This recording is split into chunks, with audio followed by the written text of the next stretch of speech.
No Evangelho de Mateus, no capítulo 17, nos encontramos no final desse capítulo, ali já no versículo 22, Mateus capítulo 17, versículo 22, e o nosso texto é um texto, em certo aspecto, um pouco difícil da gente entender, não é muito simples entender a conexão desse texto. O Senhor Jesus acaba de expulsar aquele demônio daquele menino que está ao pé do Monte da Transfiguração, e agora, logo em seguida que Jesus faz isso, liberta aquele menino que ora é lançado pelo demônio no fogo e na água, aquele tormento terrível, é um menino mesmo, abaixo de 7 anos, ali pela palavra grega usada, vemos que uma criança ainda pequena ali, e nessa situação tão terrível, tão lamentável, o Senhor Jesus liberta aquele menino, e um dos evangelhos diz assim: e nunca mais volte a ele. Há uma proibição do nosso Senhor para que aquele espírito não retorne para aquela criança. Glória a Deus pelo grande amor do nosso Senhor Jesus. E aí então, o versículo 22 entra, diz assim: quando voltaram a se reunir na Galileia, Jesus disse aos seus discípulos: o Filho do Homem será traído e entregue nas mãos humanas, será morto, mas ao terceiro dia ressuscitará. E os discípulos se encheram de tristeza. Quando Jesus e seus discípulos chegaram a Cafarnaum, os cobradores do imposto do templo abordaram a Pedro e lhe perguntaram: seu mestre não paga o imposto do templo? Sim, paga, respondeu Pedro. Em seguida entrou em casa. Antes que ele tivesse a oportunidade de falar, Jesus se adiantou e lhe perguntou: o que você acha, Simão? O que os reis costumam fazer? Cobram impostos do seu povo ou dos povos conquistados? Cobram dos povos conquistados, respondeu Pedro. Pois bem, disse Jesus, os cidadãos estão isentos, mas como não queremos que se ofendam ou se escandalizem, desça até o mar e jogue o anzol. Abra a boca do primeiro peixe que pegar, e ali encontrará uma moeda de prata. Pegue-a e use-a para pagar o imposto por nós dois. Amém? A gente fica se perguntando assim: o que tem a ver o texto todo, né? Jesus acaba de falar da sua morte e ressurreição. Novamente, o Senhor da Glória está lembrando o que vai acontecer, e o texto nos fala que eles se reúnem na Galileia, e aí então Jesus imediatamente pronuncia essa sentença de que o Filho do Homem está para ser entregue na mão dos homens. Estes o matarão, mas ao terceiro dia ressuscitará. Então os seus discípulos ficaram muito tristes, ou se encheram de tristeza. Caminhar com Jesus é a coisa mais gloriosa na vida de um ser humano. Servir a Jesus é viver plenamente. Não servir a Cristo, não estar em Cristo, não conhecer a Cristo é meramente existir. Então uma vida extraordinária estar com Ele. A sua presença, seu amor, sua graça é algo tão doce. Imagina como era poderoso estar ao lado de Jesus. Não havia medo dos demônios, não havia medo de ficar doente. Qualquer um que estivesse sentindo dor de cabeça, apenas um abraço em Jesus ali, encostar no Mestre com fé, estaria curado. Um ambiente extraordinário de libertação, de cura, de segurança, de proteção que o Senhor da Glória produz. Mas nem sempre essa caminhada está isenta de tristeza.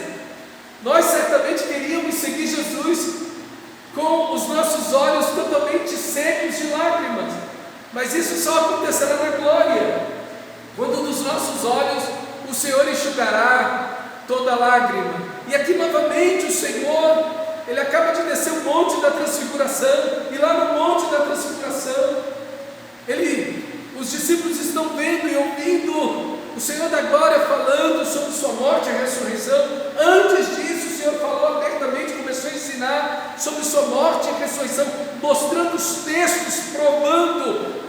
nos textos do Antigo Testamento que ele iria morrer e ressuscitar, que as profecias iam se cumprir, e agora descendo do monte, depois de libertar esse menino, novamente o Senhor da Glória fala da sua morte e ressurreição.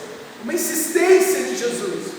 O Senhor da Glória está falando toda hora que está indo para Jerusalém, e ele vai falar isso no capítulo 19, e o livro toma uma guinada no capítulo 19, falando de que ele aponta para Jerusalém para ir, morrer e ressuscitar. Então nem sempre seguir a Jesus será tudo um mar de rosas. Realmente teremos momentos de lágrimas e tristezas, teremos momentos em que veremos essas situações que vão frustrar a gente e que são momentos de dor e que todos os filhos de Deus passam. Mas o importante aqui é a determinação do Senhor da Glória. Não é nada alegre, não é nada feliz. Ele vai receber o pecado, a maldição, as enfermidades, e todo o poder das trevas se voltará contra o Filho de Deus, o próprio Senhor Jesus, para oprimi-lo, para esmagá-lo, e fora isso, não apenas a separação do Pai Celestial, mas o cálice da ira do Pai, ele vai bebê-lo todo. Então é o momento de maior sofrimento e dor que um ser humano pode sentir em toda a história da humanidade. E esse é o momento para o qual o Senhor nos aponta. E Ele está direto dizendo isso para os discípulos. Irmãos, e essa determinação dele revela o quanto Ele ama você. O quanto o Senhor da Glória nos ama.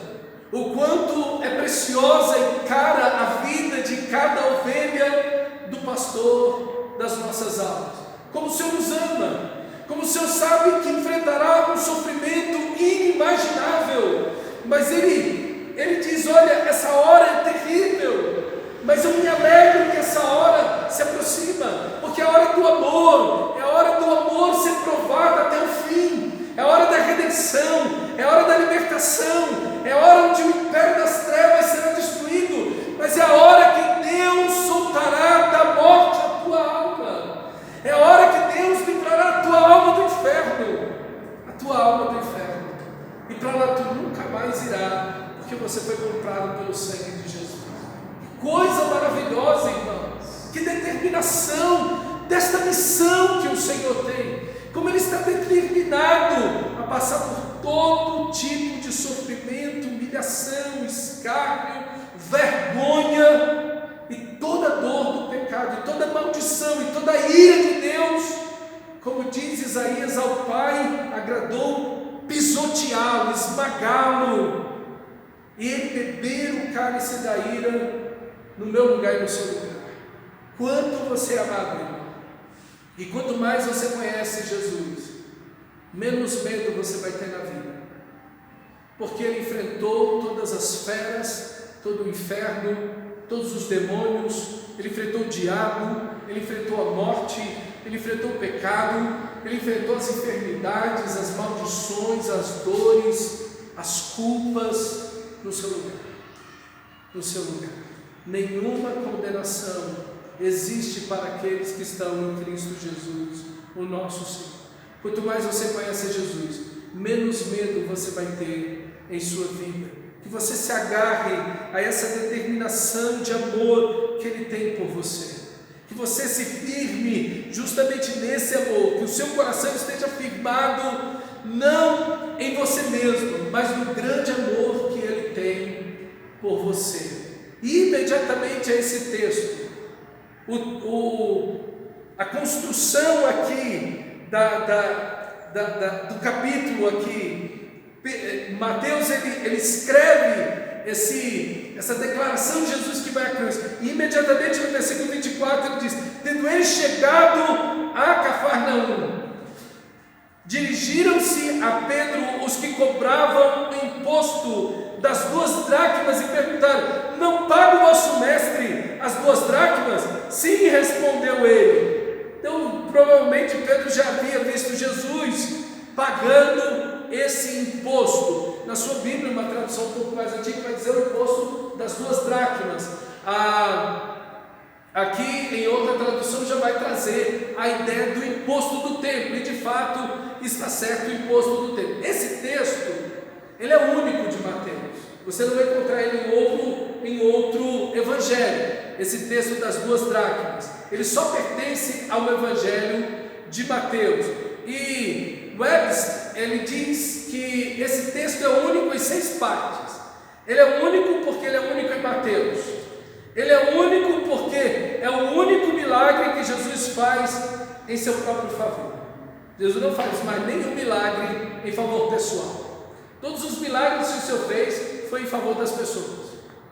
Até esse em favor de Pedro. Não foi diretamente, unicamente para ele. Foi para ele, mas também para Pedro. Mas Jesus não faz milagre para ele mesmo. Interessante isso, né? Mas também é o único milagre que envolve dinheiro. Em nenhum outro milagre você vai ver Jesus envolvendo nada de dinheiro. O único milagre que envolve dinheiro é esse aqui. O único milagre que envolve dinheiro é esse. É o único milagre também que envolveu apenas o peixe. Geralmente você tem muitos peixes envolvidos. A multiplicação de peixes e pães, a grande pesca, a primeira e a segunda, muitos peixes. Esse é o único que envolve um único peixe. Mas também é o único milagre em favor da pessoa de Pedro, exclusivamente para a pessoa de Pedro. Quando Jesus cura a sogra de Pedro, abençoa Pedro, mas cura a sogra dele. Não está em favor apenas de Pedro. É o único milagre que está em favor da pessoa de Pedro diretamente, que é o milagre que ele paga o tributo por ele e por Pedro. Mas também é o único milagre que o resultado não foi registrado. O resultado do milagre, o que Pedro fez com o dinheiro, não se sabe. Obviamente nós deduzimos do texto que ele foi lá e pagou obedientemente ao Senhor o imposto, mas não há registro que Pedro, saindo dali depois de pescar, foi aos cobradores de impostos e pagou o tributo por si e por Jesus. Pronto. Talvez tenha determinado assim, mas não há registro do que acontece depois do milagre. Todos os milagres são resultado, você vê o que acontece, mas nesse milagre não. Então o grande ponto é o que o texto anterior tem a ver com esse. Parece que não tem cabimento algum, conexão alguma. Jesus acaba de fazer a transfiguração, desce do monte, expulsa o demônio daquele menino, vem, reúne os discípulos e diz: eu vou para a cruz.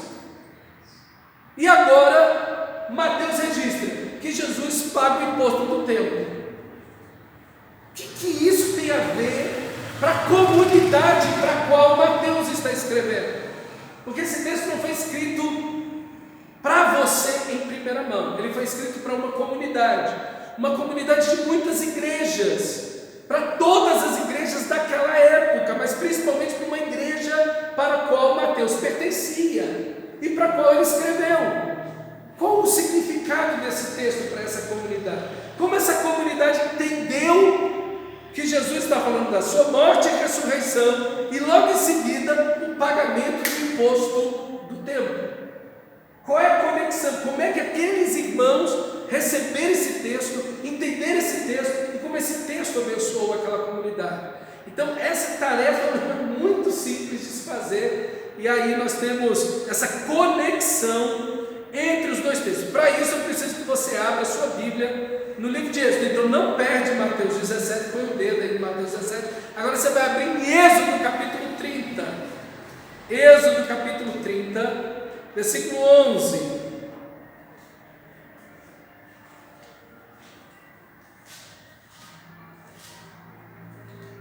O imposto que nós temos aqui é um imposto do templo, ok? Diz assim, Êxodo 30, versículo 11 e até o 16, 11 ao 16.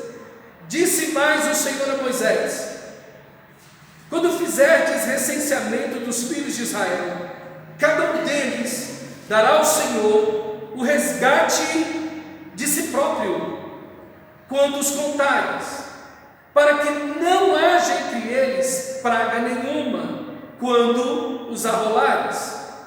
Todo aquele passar ao arrolamento, dará isso: metade de um ciclo, segundo o ciclo do santuário. Este ciclo é de 20 geras.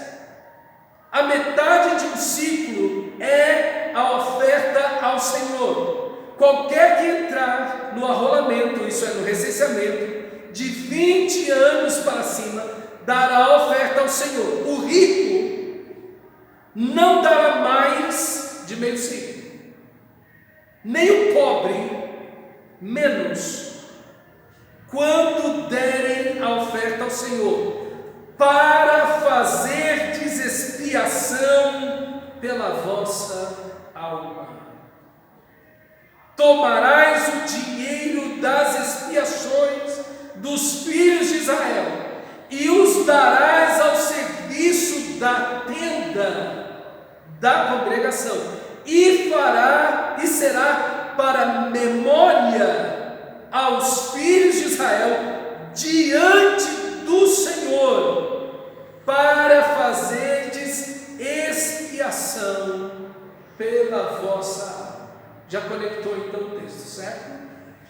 Jesus acaba de falar da sua morte e ressurreição, e agora ele fala imediatamente do acontecimento que é o pagamento do imposto das 2 dracmas, o imposto do templo, que é justamente esse imposto aqui. Esse imposto que é pago e tem um propósito. Qual o propósito? Para expiação pela vossa alma. O templo era o lugar do culto, da oração, da leitura das escrituras, da adoração, dos dízimos, das ofertas, o lugar do perdão dos nossos pecados. Naquele momento era no templo onde as pessoas imolavam os animais que iam receber a culpa daquele que estava ofertando. Cada sacrifício apontando para Cristo. Tudo, o altar, o templo, tudo apontava numa única direção: a expiação do pecado, a vinda maravilhosa do Messias, do Filho de Deus, o Cordeiro de Deus que tira o pecado do mundo. Então, todos os homens de 20 anos, até mais ou menos 50 anos de idade, pagavam esse imposto. Era um imposto anual que era feito para sustentar o templo, Então, aqui está a conexão do versículo, do parágrafo anterior, que Jesus fala da sua morte e ressurreição, e desse texto. Claro que apenas um judeu vai entender isso, porque ele tem consciência do imposto e do porquê do imposto, que está lá no livro de Êxodo, quando Deus está mandando construir o tabernáculo, e ele está dizendo: esse dinheiro vai ser consagrado a Deus, vai ser dado a Deus, ele vai servir ao tabernáculo, que depois, com Davi e Salomão, vira o templo, ok? É um tabernáculo, só que dentro de uma estrutura fixa, né, de um templo. Então, só o judeu, só a comunidade de Israel poderia entender a conexão de um ponto com o outro. Por isso que nós precisamos fazer todo esse giro, voltar ao Antigo Testamento, ler esse texto, para ir aqui novamente, para conectar um ponto ao outro. Então, o que esse imposto ele tem em si, é que ele é completamente, esse imposto é totalmente cristológico. Esse imposto, ele aponta para Cristo. Esse imposto, na realidade, representa o preço que Cristo iria pagar na cruz. Agora veja, o povo de Israel está em memória. Olha aí o que diz o último versículo: será para memória aos filhos de Israel diante do Senhor, para fazer expiação pela vossa alma. Eles estão vendo que existe um preço pela alma deles. Esse preço eles estão pagando, é um preço pequeno, mas eles pagam todo ano esse preço, apontando para o momento em que o Messias, o Filho de Deus, o Cristo bendito viria, e eles não pagariam, mas o Filho de Deus pagaria o preço pela alma deles, pela expiação, pela redenção da alma deles, isso é, para que os seus pecados fossem expiados, cobertos, pagados pelo Filho de Deus. Então, a beleza do texto aqui é que o imposto em si, ele está totalmente, diretamente voltado para a pessoa de Cristo Jesus, o nosso Senhor, e o cumprimento individual diante de Deus. Cada pessoa tem que pagar o imposto. O imposto não é o imposto da nação, mas é do indivíduo. O indivíduo paga o imposto. E o indivíduo paga o imposto, mas o imposto é igual para todos. O rico não paga mais, o texto diz. E o pobre não paga menos. Todo mundo paga o mesmo imposto. Isso, todos são iguais diante de Deus. E a alma que foi salva tem o mesmo valor diante de Deus, do rico e do pobre. Se nós vamos falar de igualdade, de justiça, de inclusão, esse texto é extraordinário.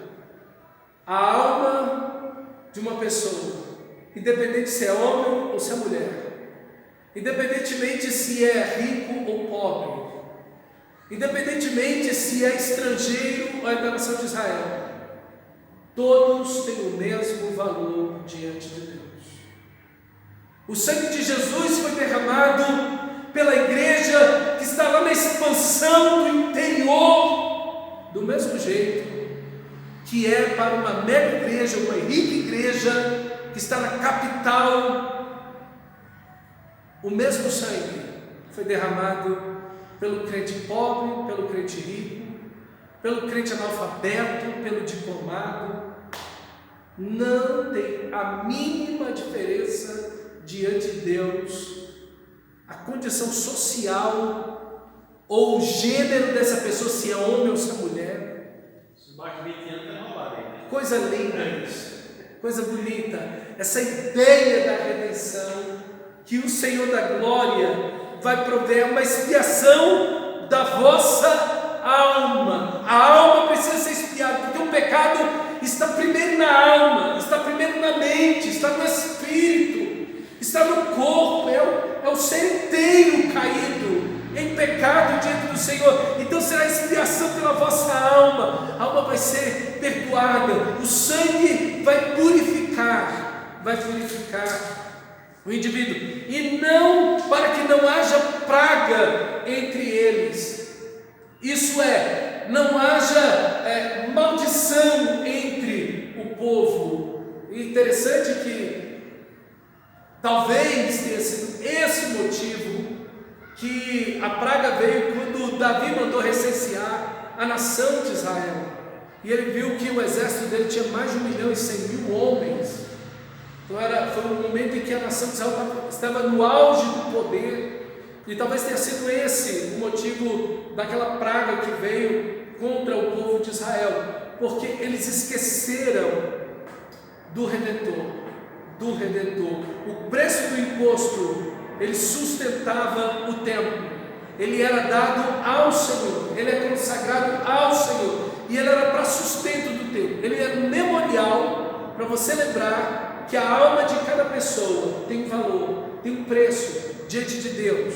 Claro, aquele preço que o imposto era simbólico diante dele, era para memória, é para não esquecer. E aqui tem algo importante, que são os memoriais que a Bíblia nos manda ter. Fazer isso em memória de mim. Você não pode esquecer.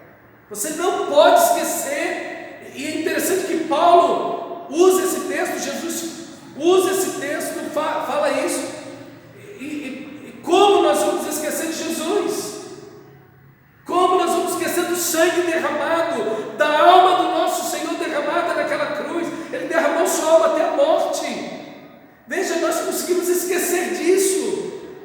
Nós passamos quantas vezes hoje no dia? Às vezes estamos já no final da semana, e quanto tempo você passou dessas vezes que você esqueceu padeceu do Senhor da glória, do sangue da cruz, da morte e ressurreição do nosso Senhor.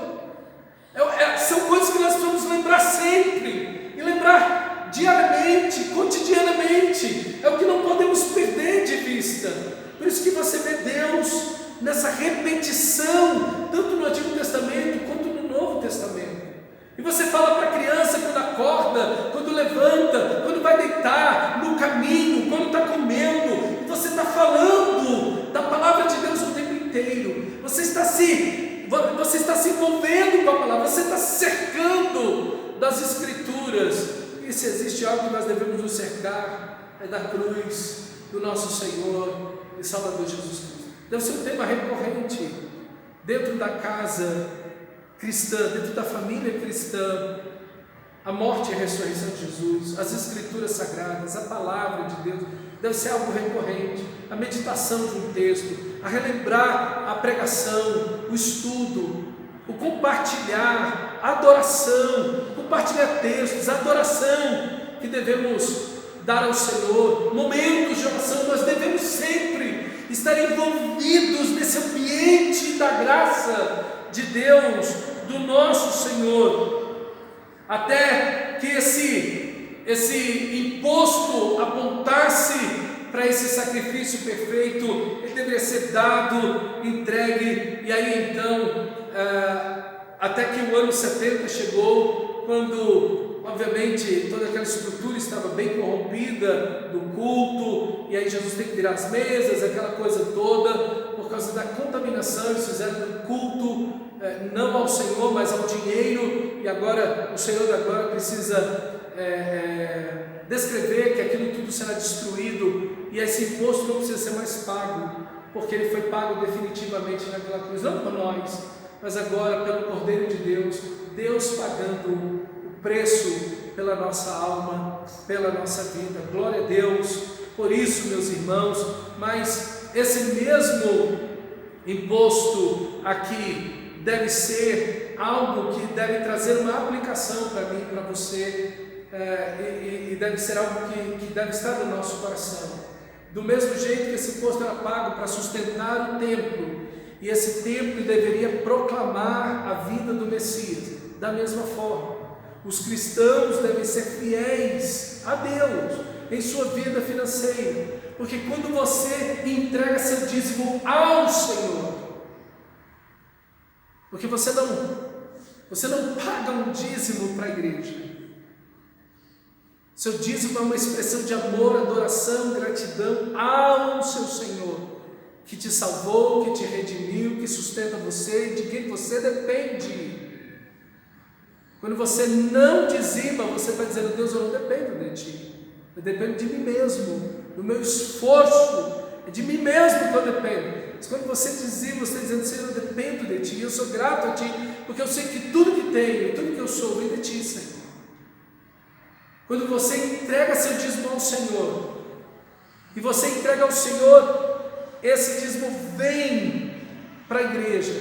Esse mesmo dízimo e oferta que você entrega, ele serve para manter tudo aquilo que na obra de Deus é necessário, para continuar propagando e falando da graça preciosa de Cristo Jesus, do seu grande amor, da sua cruz, da sua salvação e do preço maravilhoso que cada alma tem diante do nosso Deus. É por meio dos nossos dízimos, das nossas ofertas, que a obra de Deus vai seguindo e vai avançando. Não li o texto para se tirar a oferta, mas você vai ter que dar uma volta muito grande para você poder explicar e chegar a esse ponto aqui.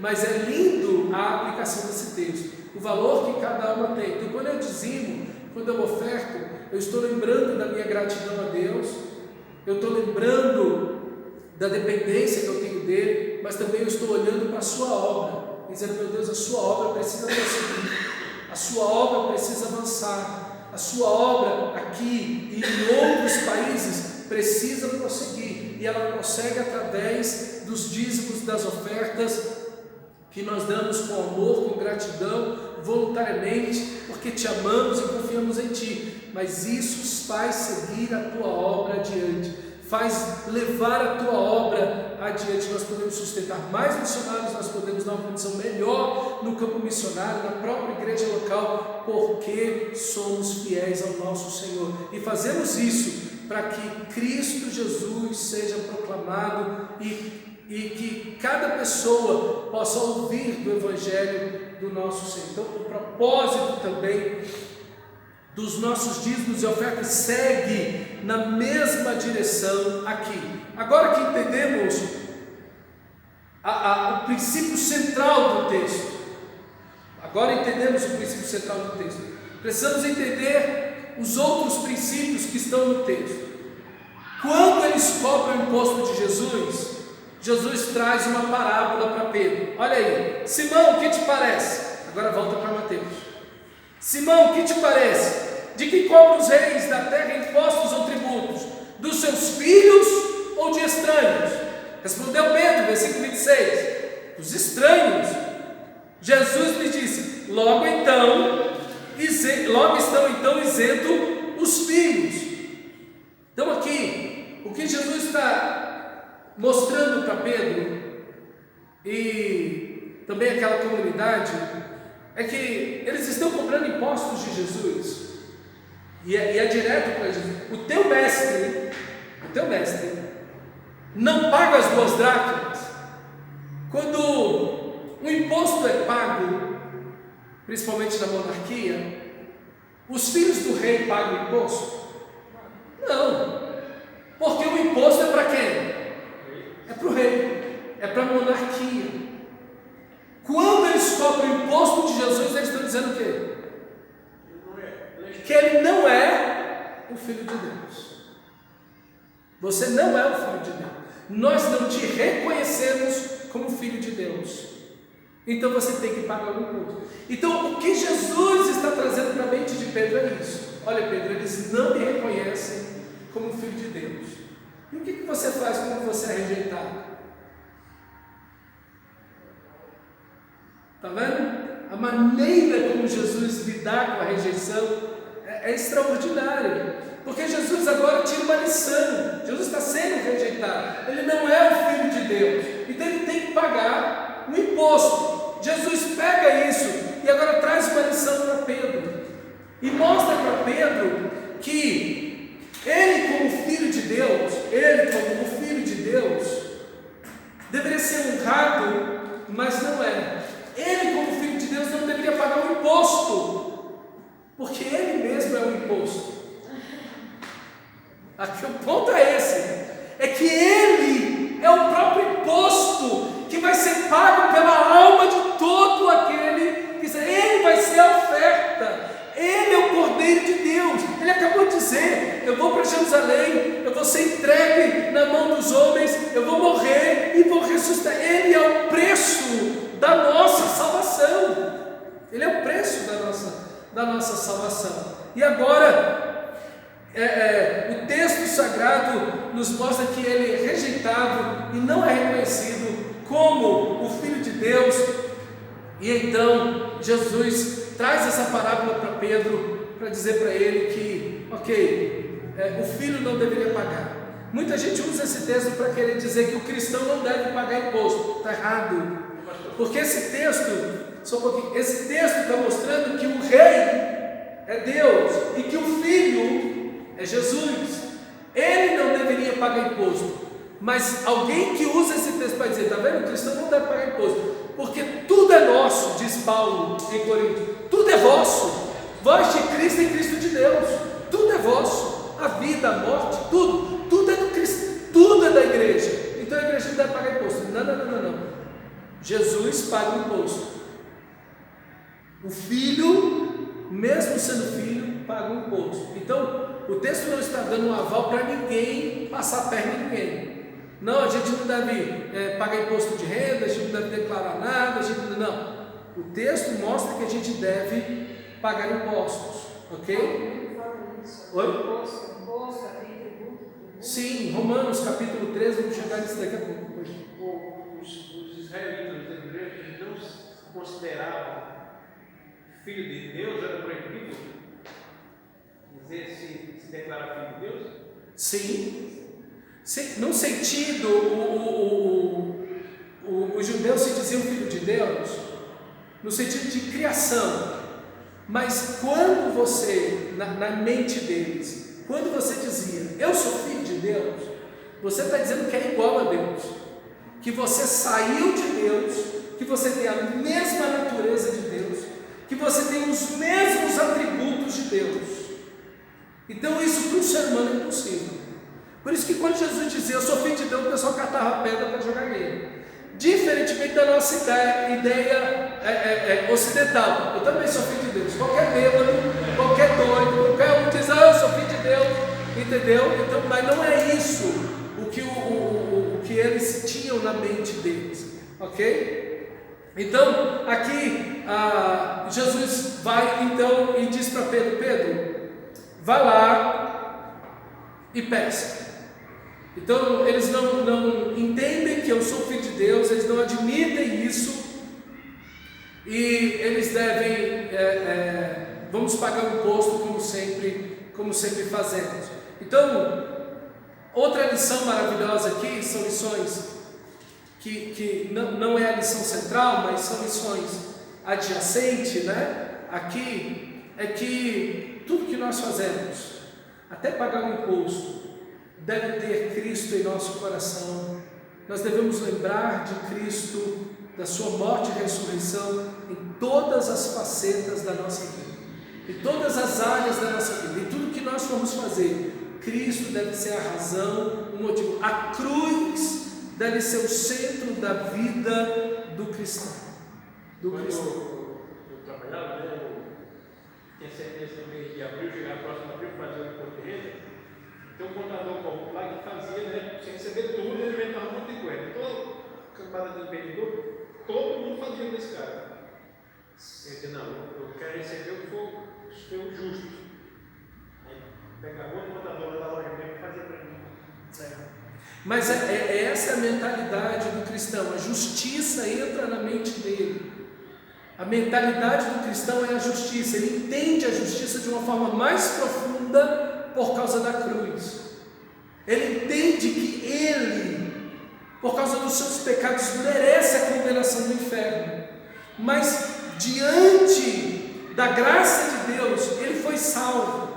Então a justiça, que todo ser humano tem algum senso de justiça, ela fica muito mais sensível, ela fica muito mais profunda na mente do cristão, por causa da cruz de Cristo Jesus, ok? Então isso fica mais forte na mente do nosso Senhor, nas nossas vidas, por causa do nosso Senhor, amém? Então aqui temos alguns princípios que nós podemos tirar, além desse princípio central, é lembrar da morte de Jesus em todas as coisas que vamos fazer, inclusive diante dos impostos que pagamos, lembrando daquilo que o Senhor fez por nós. Mas também devemos lembrar, como diz Romanos capítulo 13, versículo 7 e 8, pagai a todos o que lhes é devido, a quem tributo, tributo, a quem imposto, imposto, a quem respeito,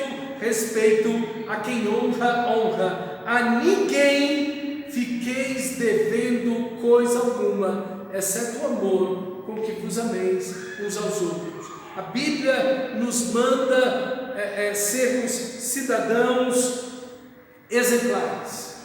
A igreja está vivendo, e principalmente no momento em que esse texto está sendo escrito,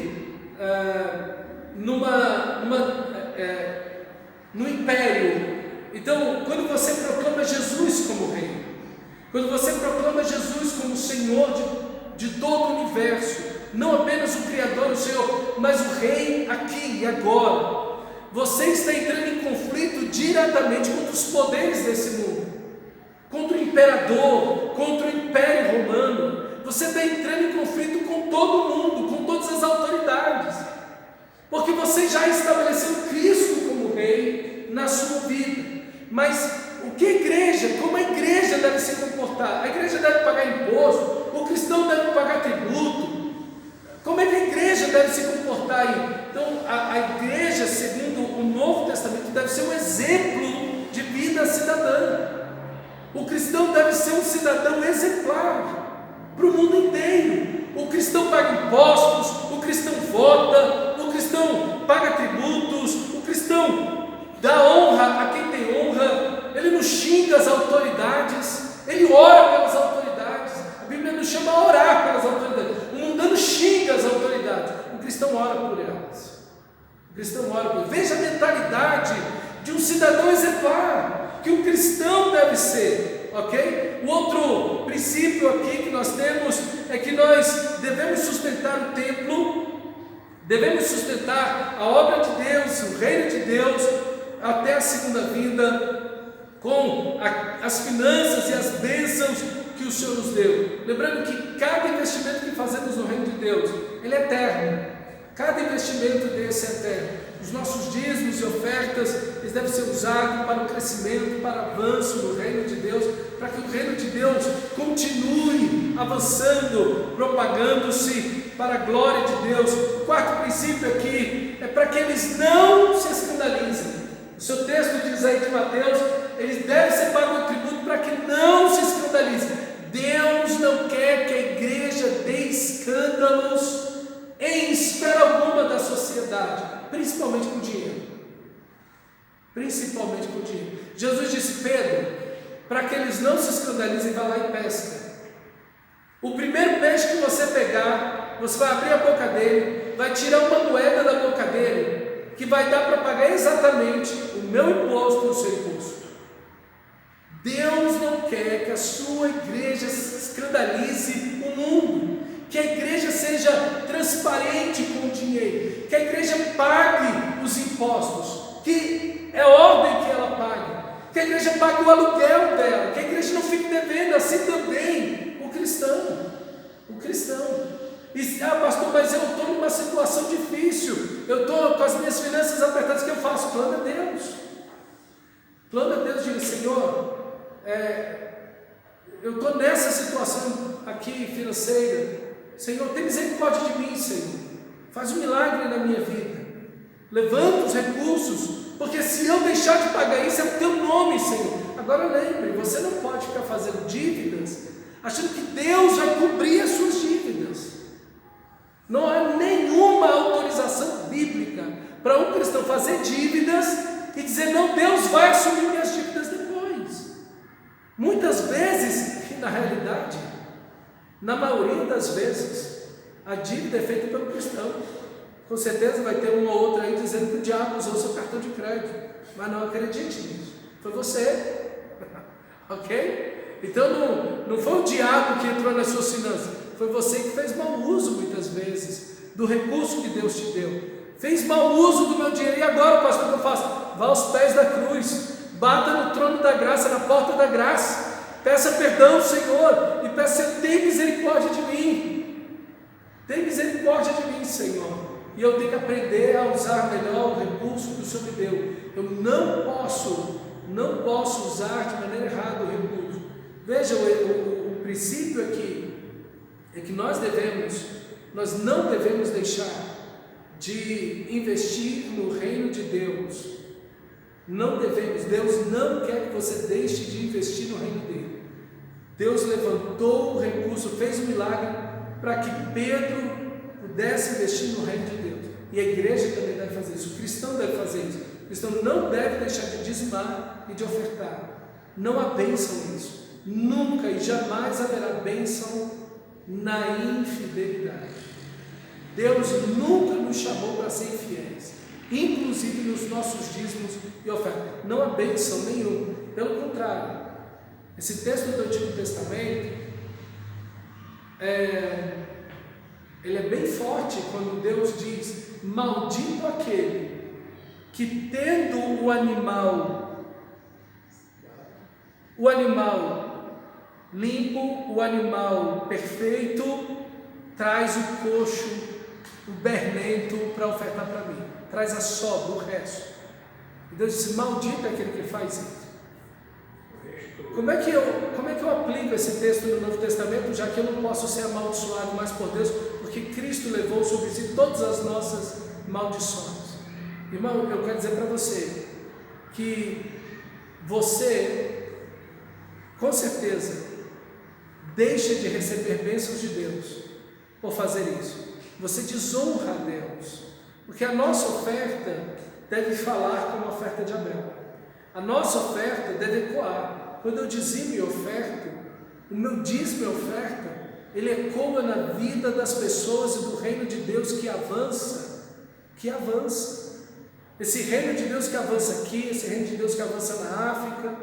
Então, nós precisamos entender que aquilo que nós fazemos no reino de Deus, com as nossas forças, com o nosso dinheiro, ele tem um resultado eterno. Porque os nossos esforços, o nosso trabalho, mas também nossos dízimos e ofertas, eles estão sendo investidos para o avanço e o crescimento do reino de Deus. Agora, ninguém pense que vai plantar pimenta e vai colher rosas. Não vai. Ninguém pensa que vai plantar infidelidade e que vai receber de Deus bênçãos. Isso é impossível. Então seja fiel ao Senhor por amor a Ele, mas também não venha por medo, não. A gente não deve dizimar, ofertar por medo ou por necessidade. Paulo diz isso aos Coríntios. Quando nós vamos ofertar, nós ofertamos porque amamos ao Senhor, porque amamos o seu reino, porque amamos as pessoas. É esse o motivo e a razão de dizimarmos e ofertarmos. Nós não ofertamos por medo, constrangimento, porque tem uma necessidade. Nós ofertamos porque Deus ama a quem dá com alegria. Essa é a motivação do nosso coração. É o amor que temos a Deus, é a alegria do reino de Deus. Não é porque existe um constrangimento, não é isso. Se é por constrangimento, não venha dizimar e ofertar. Venha porque você ama o Senhor, venha porque você ama o reino de Deus, venha porque você quer ver a vida das pessoas salvas e o reino de Deus avançando. Essa é a motivação correta do nosso coração. É isso que está no nosso coração. E de fato, irmão, quando nós vemos pessoas apaixonadas por Deus, de verdade, nós vamos ver essas pessoas quebrando vasos preciosíssimos, com perfumes caríssimos, aos pés de Jesus, em honra, em louvor, em gratidão a Ele. Vamos ver aquela viúva que vai dar aquelas 2 moedinhas, e ela deu, confiada no seu Senhor, aquelas moedinhas poderiam ser o último pão daquela viúva. Isso é o último alimento dela, mas ela vem confiada em Deus, confiada em sua graça, em sua provisão e proteção, e entrega aquelas 2 moedas. Então não importa se a mulher que entrega tem muito dinheiro ou se ela é uma viúva que só tem 2 moedas. A grande questão não é a quantidade, a grande questão é o coração que entrega. Esse é o grande ponto dos nossos dízimos e ofertas. É o coração com que entregamos ao Senhor da glória. E aí está outro princípio maravilhoso, é que nós somos fiéis mesmo quando existe uma corrupção. Porque com certeza aqui, o que nós temos no nosso contexto é que os sacerdotes estão corruptos, estão roubando, por isso que Jesus vai lá e vira as mesas. O culto virou o puro dinheiro. Ah, pastor, mas o que tem de gente roubando aí? O que tem de gente vivendo na miséria, roubando a igreja, pastor roubando, e é verdade. Então entregue seu dízimo, sua oferta, aonde ninguém rouba, onde as pessoas estão sendo fiéis, onde de verdade a obra de Deus está sendo feita. E aproveita e sai dessa igreja onde estão roubando, porque tu não vai fazer parte de uma caverna de ladrões, né? Não vai fazer parte de um lugar onde o centro de tudo é o dinheiro. O culto só fala de dinheiro, tudo é o dinheiro, não, sai daí, meu filho, vem para Cristo Jesus, vem para o Senhor da glória, ok? Outro princípio poderoso, com esse eu termino, é a providência de Deus, é a fé na providência do nosso Senhor.